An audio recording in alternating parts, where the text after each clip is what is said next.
अस्सलाम वालेकुम dear students, how are you today? You will be fine, I hope so. आज जैसे कि आपको नजर आ रहा है हम पढ़ेंगे काइनेटिक मॉलिक्यूलर थ्योरी के बारे में। ये हमारा स्मार्ट सिलेबस के एतबार से नया टॉपिक है या नेक्स्ट टॉपिक है। इससे पहले टॉपिक आपको दिए जा चुके हैं उनके लेक्चर्स और वो डिस्क्रिप्शन में भी आपको मिल जाएंगे, ठीक है, लिंक की शक्ल में या फिर प्लेलिस्ट की शक्ल में। तो बहरहाल चलते हैं आज के टॉपिक की तरफ। अगर भी बहुत आसान सा है, इसमें एक्चुअली काइनेटिक मॉलिक्यूलर थ्योरी जो है वो एक शुरुआत है, यानी यहाँ से ये थ्योरी चलती है तो इसके बाद इस थ्योरी की बिना पर डिफरेंट किस्म की इक्वेशंस या कह लें डिफरेंट और ऐसे लॉज बन जाते हैं जो कि मजीद हेल्प करते हैं। तो ये एक्चुअली एक बेस है जिसको बुनियाद बनाकर या जिसको हम समझकर मजीद आगे की तरफ जा सकते हैं। ठीक है, आगे बोल्ट्जमैन का, क्लासियस का कुछ काम है जो कि उन्होंने मैथमेटिकल परफॉर्म किया है। बहरहाल वो हम अपने नेक्स्ट टॉपिक्स में देखेंगे, या वंडरवॉल ने भी काम किया है वो भी हम देखेंगे। तो फिलहाल हम चलते हैं इस थ्योरी की तरफ और इस थ्योरी के जो इंपॉर्टेंट पॉइंट्स हैं। क्वेश्चन असल में आता है ऐसे यही है कि write down the kinetic molecular theory, और फिर क्या लिखा होता है इसके अलावा भी लिखा जा सकता है कि write down it's important postulates, यानी पहले लिखा होगा write down the kinetic molecular theory या what is kinetic molecular theory and give its important postulates, या अकेला लिखा हो सकता है write down the important postulates of kinetic molecular theory। postulates लिखा हो, points लिखा हो, ठीक है, तो भी ठीक है। तो बहरहाल इसमें हम चलते हैं तो हमारे पास चंद एक पॉइंट्स है बेटा, उन पॉइंट्स की तरफ इशारा करते हैं। तो सबसे पहले जो हमारे पास बात आ रही है वो क्या है, वो है जी कंपोजिशन के बारे में। कि देखिए पहले समझ लीजिए कि एक्चुअली हमारा मकसद क्या है। ये जो हमें नजर आ रहा है काइनेटिक मॉलिक्यूलर थ्योरी, ये क्या कहती है।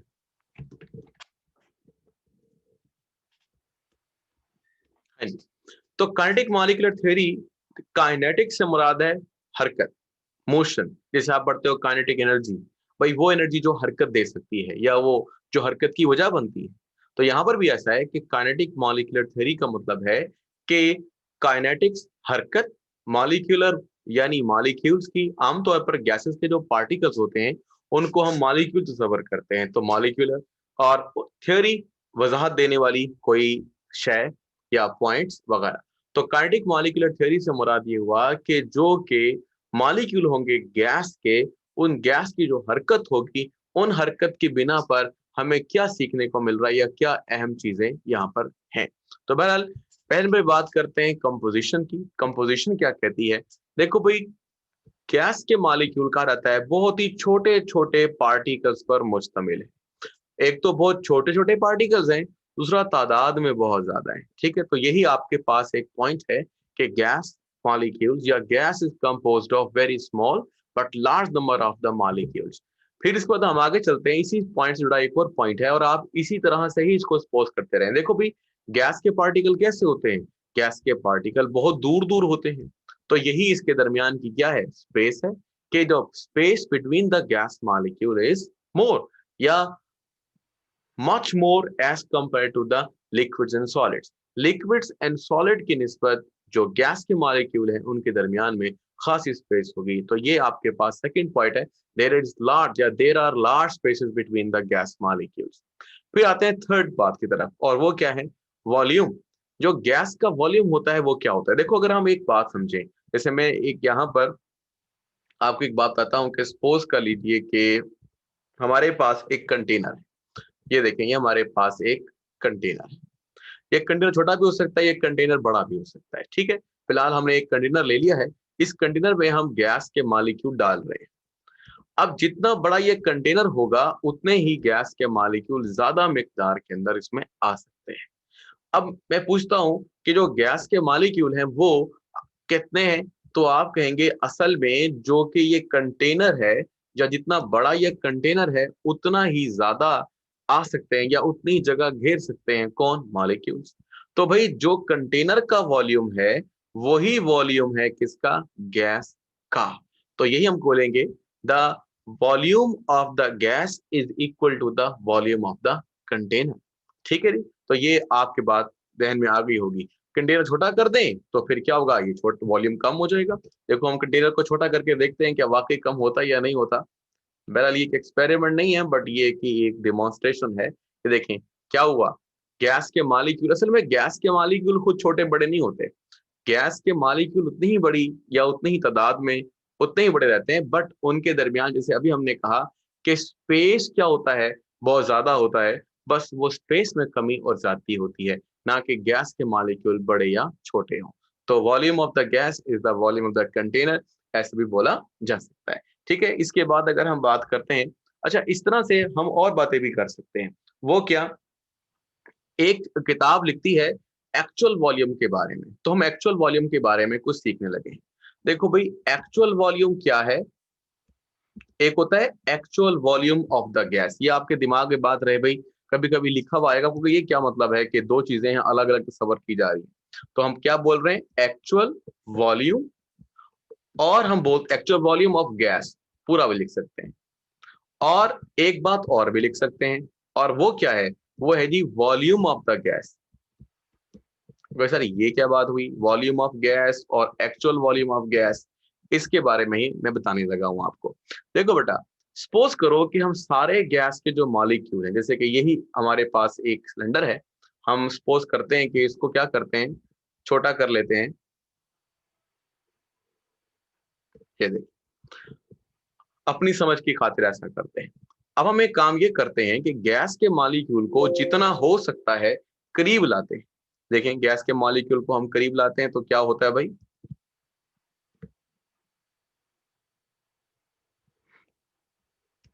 हम गैस के मॉलिक्यूल ले रहे हैं, और गैस के मॉलिक्यूल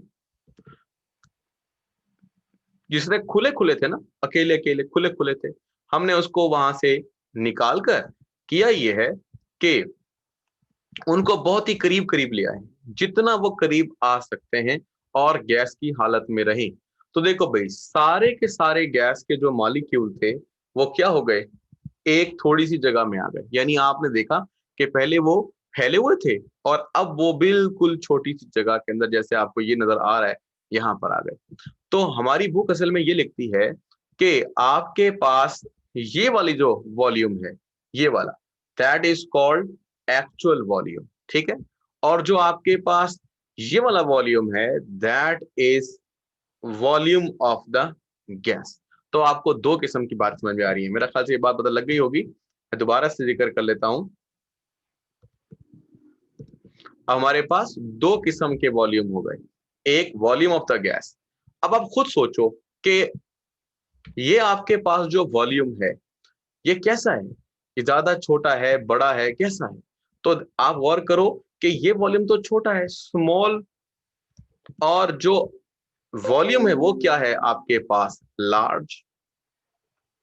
किताब वाला कहता है कि ये जो वॉल्यूम है ना, एक्चुअल वॉल्यूम, ये इंतहाई कम है, बल्कि लफ्ज इस्तेमाल करता है नेग्लिजिबल। अब नेग्लिजिबल का क्या मतलब है, इंतहाई कम। इसलिए आपको एक पॉइंट पढ़ने को मिलता है कि actual volume of the gas is negligible as compare to the volume of the gas. और वॉल्यूम ऑफ द गैस की जगह पर आप एक बात और भी लिख सकते हैं, जो मैंने अभी कुछ देर पहले बताई है, दैट इज कॉल्ड कंटेनर। मेरा ख्याल से बात समझ में आ गई होगी। तो दो पॉइंट्स बन जाते हैं। दो पॉइंट कौन कौन से, actual volume of the gas is negligible as compare to the volume of the container, या actual volume of the gas is negligible as compare to the volume of the gas. तो दोनों चीजों में आपने परेशान नहीं होना। यहाँ पर एक्चुअली जो ये वाला पॉइंट है ना, जहां पर लिखा हुआ है गैस या कंटेनर, ये समझना आसान है। कंटेनर के एतबार से भाई वाकई कंटेनर बड़ा है और गैस थोड़ी मिकदार ले रही है, थोड़ी जगह ले रही है। लेकिन जब लिखा होता है ना वॉल्यूम ऑफ द गैस, तो फिर कुछ लोगों को परेशानी हो जाती है। तो बहरहाल ये था जी सिंपल सा एक पॉइंट जो मैंने यहाँ पर डिस्कस किया। अब चलते हैं नेक्स्ट पॉइंट की तरफ। नेक्स्ट पॉइंट क्या कहते हैं, नेक्स्ट पॉइंट कहता है कि no attraction and no repulsion. वो कहता है गैस के मॉलिक्यूल इतने दूर हैं एक दूसरे के साथ, जैसे मैंने कहा कि एक मॉलिक्यूल ये रहा, तो दूसरा ये रहा, और तीसरा ये रहा, चौथा ये रहा, पांचवा। वो कहता है इतने इतने दूर हैं कि हम ये मानते हैं कि उनके दरमियान जो आपके पास अट्रैक्शन है वो नहीं बन सकती। ठीक है जी, तो हमने कहा देयर इज नो अट्रैक्शन, जब अट्रैक्शन नहीं है दोनों के दरमियान या दो मॉलिक्यूल के दरमियान कोई कोऑर्डिनेशन नहीं है, तो जाहिर सी बात है फिर क्या होगा, रिपल्शन भी नहीं होगी। जब एटम्स करीब आते हैं, जब एटम्स क्या होते हैं, करीब आते हैं, जैसे कि देखो ये दो एटम करीब आए तो इसके न्यूक्लियस और इसके न्यूक्लियस के दरमियान में क्या होगी, रिपल्शन। इसके इलेक्ट्रॉन और इसके इलेक्ट्रॉन के दरमियान क्या होगी, रिपल्शन।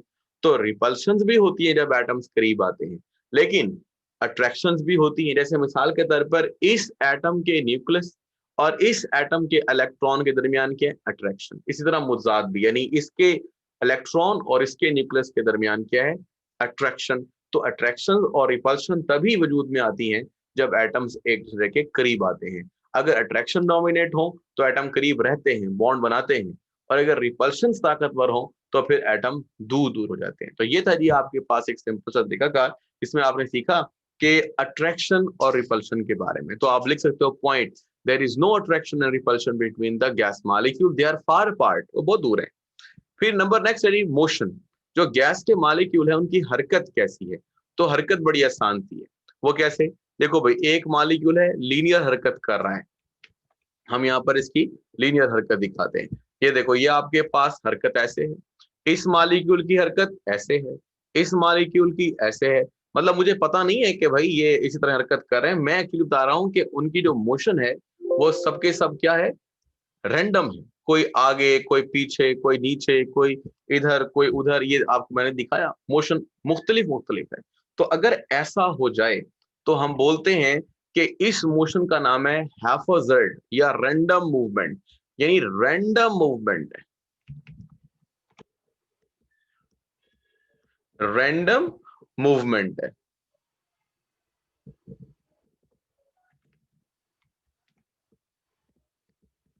मेरा ख्याल से आप पढ़ सकते हैं इसको, हाँ जी। तो there is a random movement, या बुक में लिखा हैफोजर्डली, एक ही बात है। हैफोजर्ड का मतलब भी होता है कि जिसके अंदर कोई तरतीब ना हो। तो हैफोजर्डली मूव करते हैं या रैंडम मूव करते हैं। अब नेक्स्ट चलते हैं, आपको नजर नहीं आया तो देख लें, रैंडम मूवमेंट या हैफोजर्डली। अच्छा जी, फिर हमने किस के बारे में बात की है, मोशन के बारे में। नेक्स्ट है जी कोलिजन। भाई जाहिर सी बात है, अगर कोई मॉलिक्यूल ऊपर, कोई नीचे, कोई दाएं, कोई बाएं हरकत करेगा तो वो आपस के अंदर आके टकरा भी सकता है, क्योंकि सब एक तरह हरकत तो नहीं कर रहे, या वापस तो नहीं आ रहे, या सारे इकट्ठे ऊपर तो नहीं जा रहे। अब एक ऐसे आ रहा है, दूसरा ऐसे जा रहा है, तीसरा मतलब उनके दरमियान में आ सकता है। तो किसी भी वक्त में किसी भी मॉलिक्यूल के दरमियान क्या हो सकती है, कोलिजन। तो ये भी बात है कि मॉलिक्यूल जब हरकत करते हैं तो वो कोलाइड करते हैं। तो आप लिख सकते हैं gas molecule collide with each other when they move। बड़ा आसान सा, या molecule move in different directions and in these directions या in these motions molecule can collide with each other। ठीक है।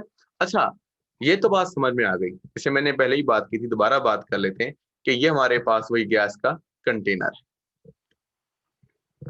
ठीक है, इस गैस के कंटेनर में हमारे पास क्या, यहाँ पर ये हमारे पास मॉलिक्यूल हरकत कर रहे हैं। अब मैंने आपको ये तो समझा दिया कि गैस के मॉलिक्यूल हरकत करते हुए एक दूसरे के साथ टकरा सकते हैं, लेकिन आप ये भी तो कहेंगे कि सर वो हरकत कर रहे हैं तो वो दीवारों से भी टकरा सकते हैं। हाँ जी, वो दीवारों से भी टकरा सकते हैं। तो आप ये वाला फिक्रा भी ऐड करेंगे, they collide among themselves and with the wall of the container. ठीक है, तो दो चीजें आपके दिमाग में रही, देम सेल्व्स वो आपस में टकराते हैं, और दूसरे नंबर पर with the walls of the container।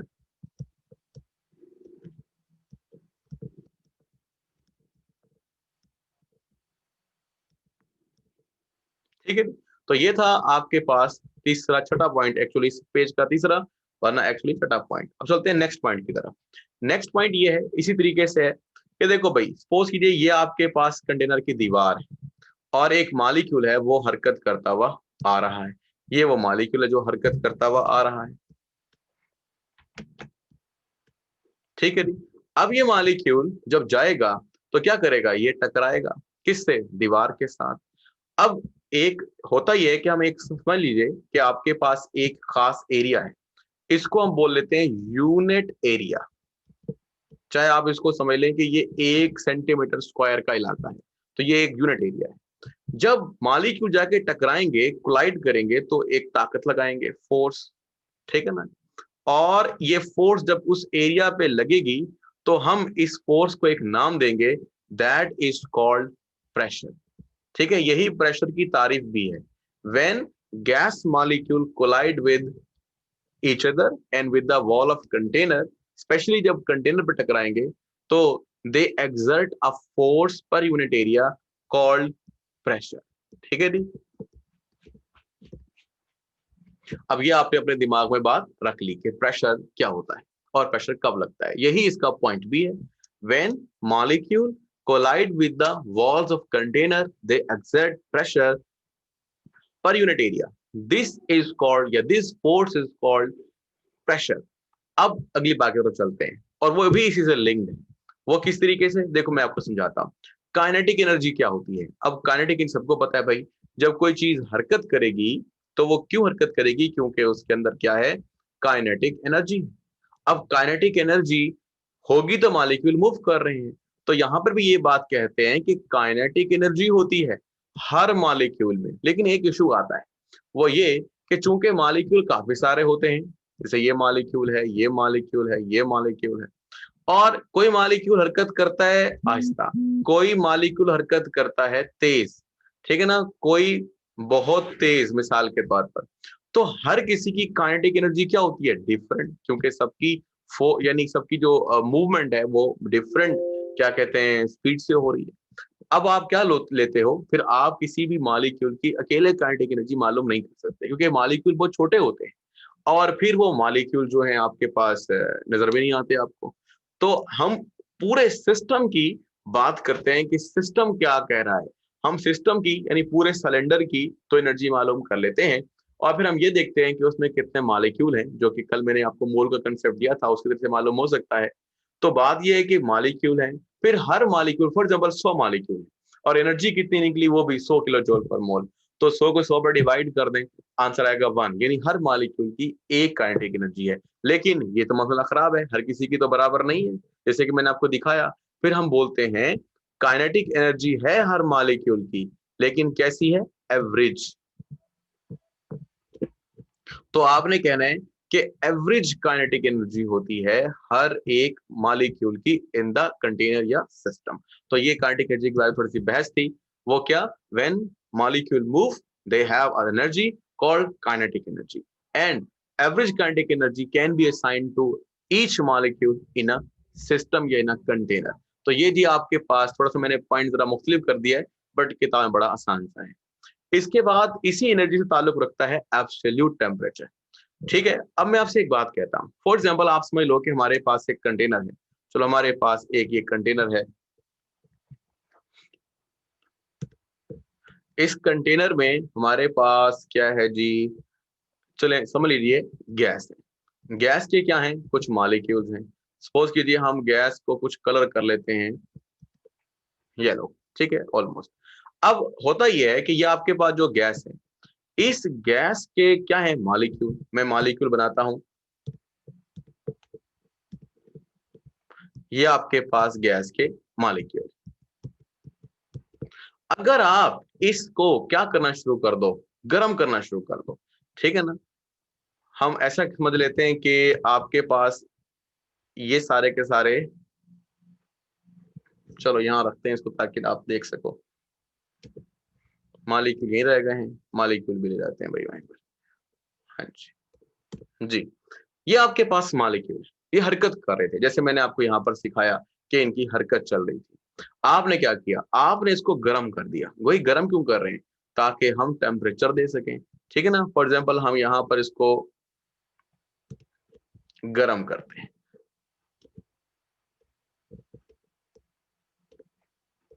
ठीक है, गर्म। चलो जी, अब गर्म होना शुरू हुआ। अब क्या होगा? ठीक है, अब ये होगा आपके पास के मॉलिक्यूल की जो एनर्जी थी वो बढ़ जाएगी। भाई आपने टेम्परेचर किया तो बढ़नी है ना। मॉलिक्यूल पहले हरकत कर रहे हैं ऐसे ऊपर नीचे दाएं बाएं आगे पीछे। अब मॉलिक्यूल क्या कर रहे हैं?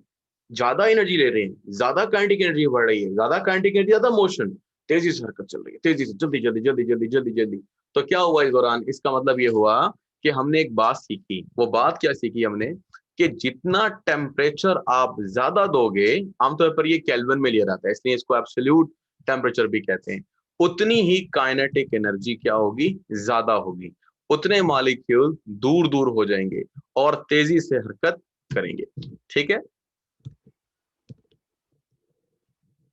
तो ये आपके पास एक रिजल्ट एक्चुअली कि टेम्परेचर या absolute temperature is directly proportional to the average kinetic energy. ये भी ठीक है, या kinetic energy of the system भी ठीक है। मॉलिक्यूल के बारे में बात करें तो एवरेज काइनेटिक एनर्जी, सिस्टम के बारे में या सिलेंडर के बारे में बात करें तो काइनेटिक एनर्जी। तो आपने देखा कि टेम्परेचर के बढ़ाने से काइनेटिक एनर्जी बढ़ जाती है। ये जी सिंपल सिंपल से हमारे पास पॉइंट्स थे, इतना इसके अंदर कोई मुश्किल नहीं है। बाकी एक दो पॉइंट थोड़े से इसमें और भी डिस्कस होंगे जो आगे जाकर बहुत कीमती हो जाएंगे, वहां पर हम देखेंगे कि कुछ पॉइंट, ज्यादातर पॉइंट ठीक है, दो पॉइंट इसके अंदर से ऐसे हैं जो फॉल्टी हैं थोड़े से, ठीक है, जिनकी वजह से हमारी जो कैलकुलेशन है वो बाजुकत गलत होती है। तो उसको वंडरवाल ने दुरुस्त किया, ठीक है, और उसने प्रेशर करेक्शन भी की और उसने वॉल्यूम करेक्शन भी की। ठीक है, गैस के मॉलिक्यूल जितना प्रेशर लगाते हैं आइडियल कंडीशन में, ये जो हम जितनी गैस की बात की ना अब तक हमने, वो आइडियल गैस थी। तो आइडियल गैस के बारे में अगर बहस होती है तो उसका मतलब ये है कि वो वही कुछ है जो अब हम पढ़ रहे हैं और वो वही करेगी जो हम कह रहे हैं। जैसे हम कह रहे हैं कि there is no attraction and there is no repulsion between the gas molecule, तो आइडियल गैस में ऐसा है। लेकिन जो दूसरी गैसेज हैं जैसे real gases, hydrogen, helium, neon वगैरह, उनमें क्या होता है, वो रियल गैसेज हैं और रियल गैसेज जरूरी नहीं कि वो आइडियली बिहेव करें। यानी अगर हम कह रहे हैं कि there is no attraction repulsion, तो हो सकता है रियल गैसेज में हो। और यही बात जो है वो एक नए सिरे की तरफ चलती है जिससे हम रियल गैसेज के बारे में ये क्या करते हैं, कैलकुलेशन कर पाते हैं। वो बहरहाल नेक्स्ट हमारा लास्ट टॉपिक है इस चैप्टर का, लेकिन स्मार्ट सिलेबस का हिस्सा नहीं है शायद, तो वो फिर अगर पढ़ेंगे तो बढ़ा देंगे। अदरवाइज बता दिया है कि इसमें दो पॉइंट फॉल्टी है, एक तो यही कि अट्रैक्शन और रिपल्शन होती है एक्चुअली, और दूसरा गैस जो हमने कहा था ना, actual volume of the gas is negligible as compare to volume of container, ये बात भी गलत है। चाहे वो छोटी से छोटी हो, क्योंकि देखें आपने यहाँ बात पढ़ी है कि आपके पास चाहे जितना भी थोड़ा हो, यहाँ पर जैसे कि हम जिक्र कर रहे थे, मैं थोड़ा सा हाईलाइट कर देता हूं, जितना भी आपके पास थोड़ा ही क्यों ना हो वॉल्यूम पर वो है, तो आप उसको नेग्लेक्टेबल ना समझें। ठीक है ना, तो ये आपके पास अहम बात थी। उम्मीद है कि आपको ये बात समझ में आई होगी। आज का टॉपिक थोड़ा बड़ा नहीं था, आसान सा ही था, और यहाँ पर ये कंप्लीट हो गया है और उम्मीद है कि आपको समझ में आ गई होगी।